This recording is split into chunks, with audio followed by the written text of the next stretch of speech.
Hi, I'm Katherine Taylor, the lawyer for business owners.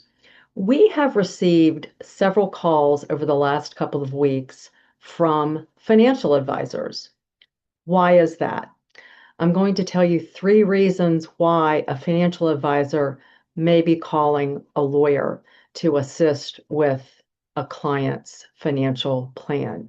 So the first is this: many people who run businesses or own businesses have financial advisors. People who don't own businesses have financial advisors, but many of the people who have wealth are business owners.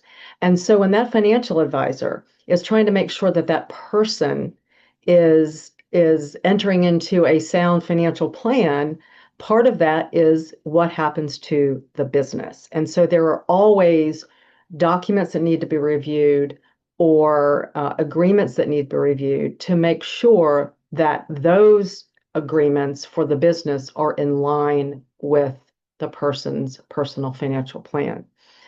The second is that sometimes the client wants to sell their business. Well, if that's the case, the financial advisor is going to want to make sure that their client, finds a good lawyer who can draft the necessary documents to protect that person in the sale of their business.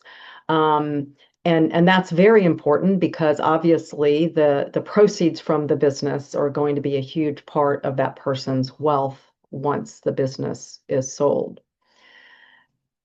The next reason is because many businesses are what are called pass-through entities.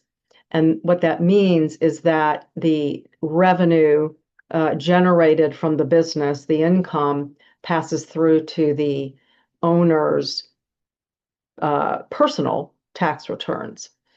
Sometimes that's a good thing, and sometimes it's not. And so in those situations, financial advisors will call on lawyers to review the structure of the business to make sure that it in fact is in line with the financial desires and goals of the client.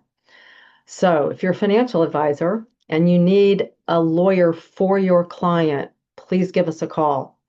We're licensed in Maryland, and we can represent Maryland-based owners in Maryland-based businesses.